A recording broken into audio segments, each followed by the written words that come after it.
pretty. Come along. Hey, garden gals and guys, it's Steph with Tiny's Garden, and today I am finally able to talk to you about starting Snapdragon seeds. Now, I did start my first round of Snapdragon seeds a couple weeks ago, 16 days ago on February 11th. My Potomac series of Snapdragons I started, and I did film it. They're right here, but I deleted all the footage accidentally. So I wanted to first talk to you about how these are doing and then tell you what varieties I'm sowing today and go ahead and sow my second succession. These are all from Johnny's and I'll quickly go through the varieties. We have Apple Blossom, which is one of my favorite varieties of Snapdragons. Potomac Red, Potomac Lavender, which is a first for me this year, and I've heard wonderful things, so I'm excited for that. Potomac Orange, and Potomac Yellow, which is the one that is not doing as well for me as everything else. I'll bring you down here for a quick close-up. Here we go. Again, these are 16 days out from being sown, and the one block that's the slowest is right here. That's the yellow, just a little slower than everything else to germinate, though when I use my trusty magnifying glass, there are some in there that are starting to grow. But overall, I'm pretty happy with that. Out of 240 small blocks, I have 210 that germinated. So that's an 87.5% germination rate, 87.5%. I'm happy with that.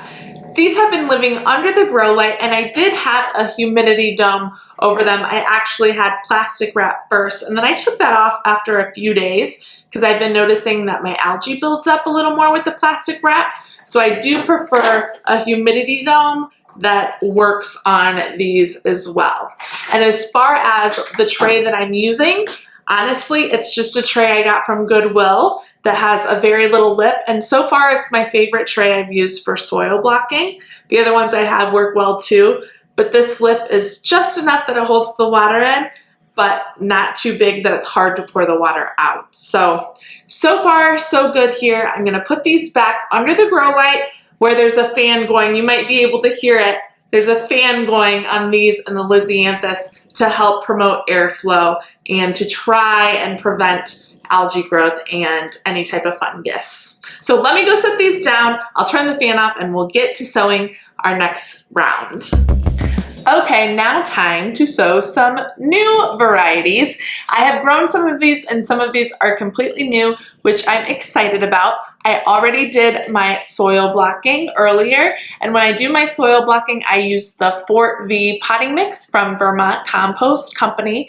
I use 3 parts of that soil to 1 part water. So for example, if I use 6 cups of soil, I use 2 cups of water. And so far, it's worked really well for me. My blocks seem to look pretty good and have held together well.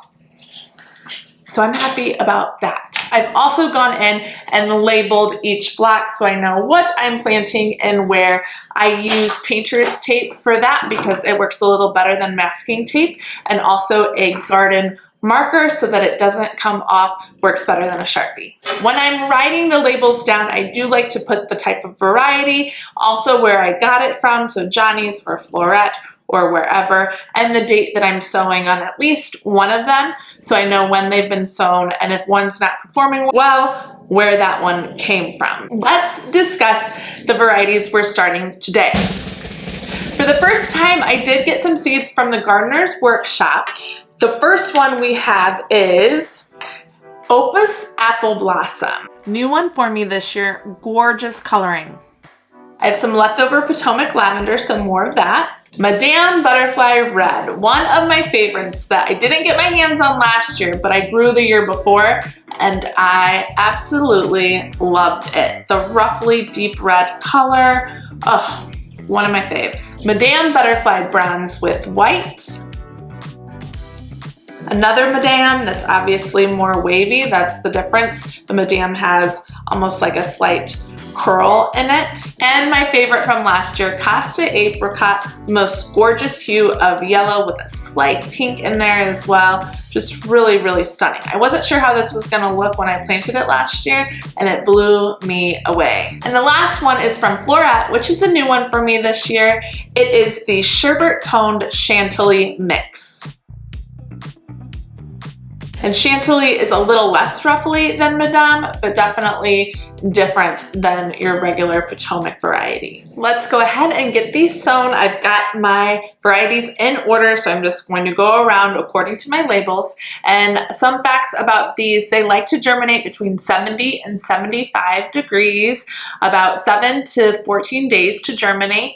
And for me, they germinated pretty quickly. Like I said, I've still got some that are really tiny, and it's been 16 days. They don't even have true leaves yet, but I can see them poking up through the soil. So be a little patient if you need to. I also put these on a heat mat, so that'll help speed up some germination. And like I said, I do cover mine either with plastic wrap or a humidity dome. Once 50% of them have broken through the soil and have germinated, I take that dome off and make sure that they're under the lights. I am in zone 5 here, so I have heard some people say that some of their Snapdragons come back. I have not seen any new growth from Snapdragons yet. Granted, it's still February 27th, so there's time yet, but it's not guaranteed by any means. So because I love them, definitely am still planting so many. I've got a tray of 240 over there, a tray of 240 here, so that's 480. And even if all of them don't germinate, obviously I'm going to have plenty to go around. Let's jump right into sowing. So I use a chopstick. I don't have a toothpick, but a chopstick works, and a little ramekin. That's what those are called. Ramekin, to put my seeds in, because they're very tiny seeds, and I want to put one. I'm gonna really try for one in each cell, because I have some in the other one that have 2 or 3 in each little block. And I really don't want to go in and thin them out and cut them out. So I'm probably gonna try and replant those in a different cell container or cell tray. So we'll see. We'll see. But because of that, I'm gonna try for one in each cell. Madame Butterfly Bronze with White first. And when you open these seed packs, they usually come in something like this. Can you see that? There we go, a little white envelope, because they are so tiny. Let's begin. Here you can see the size of these itsy bitsy teeny weeny seeds in the ramekin.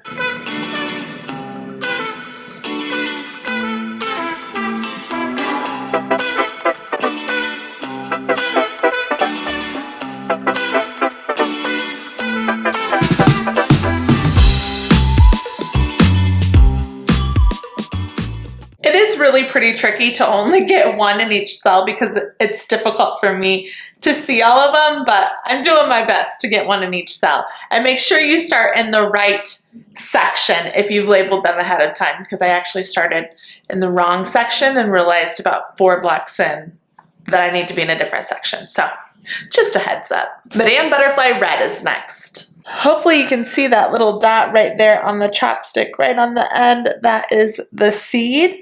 Then I'm lightly coming in and just scraping onto my soil block right on the surface. And I will come in with vermiculite at the end and cover these up to help with moisture control. I am finding I've got some left over, and there's 50 seeds in each Johnny seed packet. I think Floret is the same. So the ones that are left over, I've got about 10, 15 or so roughly. And I think I'm just going to broadcast spread them in a to-go container, like a takeout container, and have them germinate, and then give them to my mom to put in her garden when she gets home. Hi, Mom. You're welcome. Get excited. So that they don't go to waste. I could use them next year, but their germination rate might be a little lower, and I'd rather just make sure that I use them this year and someone get a lot of enjoyment out of them than sit in a pack for a year. Get ready for snaps, Mama. They're coming. Next, we have Potomac Lavender.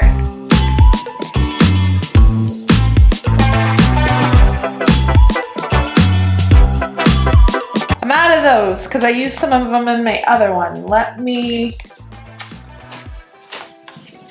Get some of these Madame Butterfly Reds in there.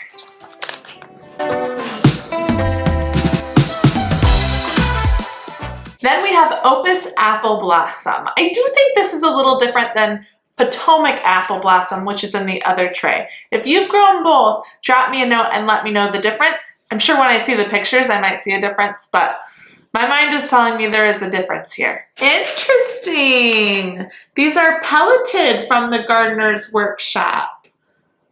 A little different than Johnny's. These are easier to pick up. Cool. Oh yeah, you can see those babies better. Okay, I like using these pelleted ones better because I can see them more on the soil.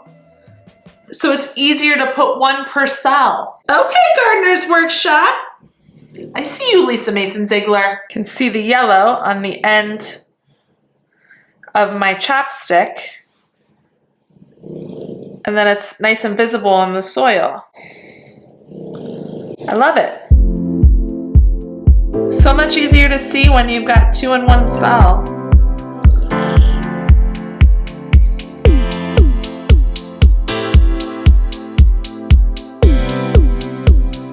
So nice because you can see each one has one. I've got a couple that have two, but that's fine. I really like that they're pelleted and you can see them better. Two left to go here. The next one is the Sherbet Toned Chantilly Mix from Floret. As far as timing on when you're starting Snapdragon seeds, the back of Floret's packets say 8 to 10 weeks, and I believe Johnny says the same thing. So I today am, let me double check, I think I'm 9 weeks out.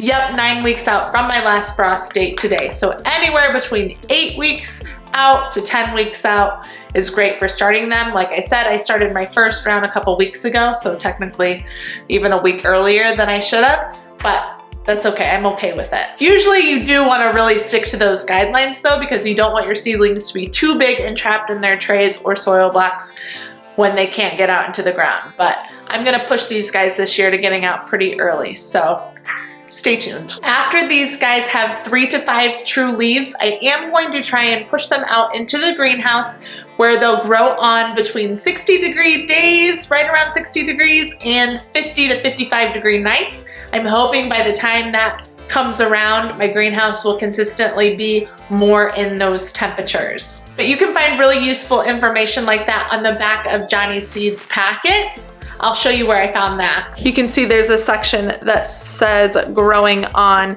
and then it has particular information that you should grow them on at. Last but not least, Costa Apricot.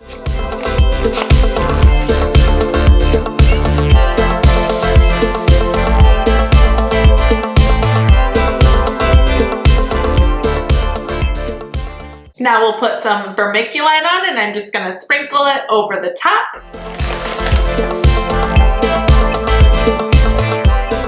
That should be good right in there. Light is required for germination, which means you do want light to be able to hit the seed, but a fine layer of vermiculite, the light will still be able to get through.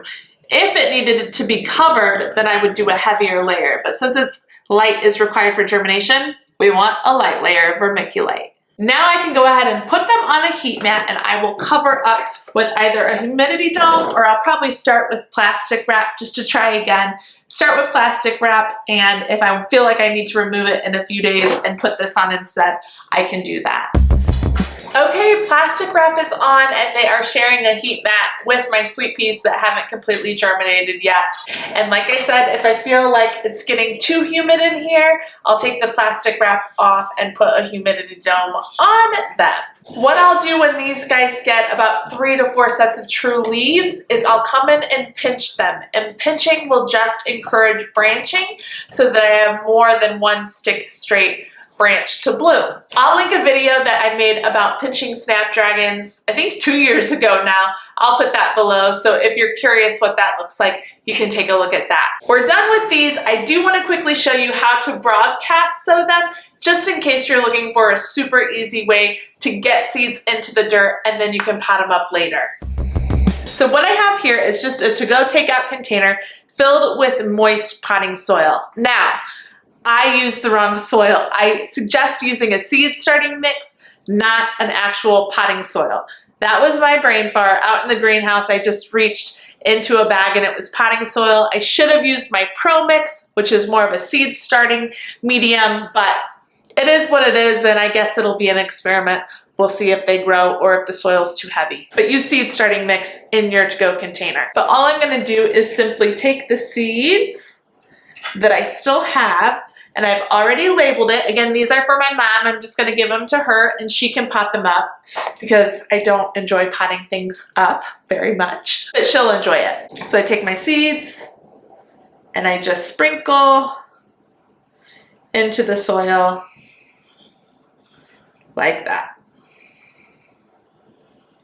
These are the pelleted seeds, so you can actually see where they're landing, but you can see I'm just haphazardly spreading them out because I'm gonna put all the varieties that I have left over in here because she doesn't really mind what varieties are what.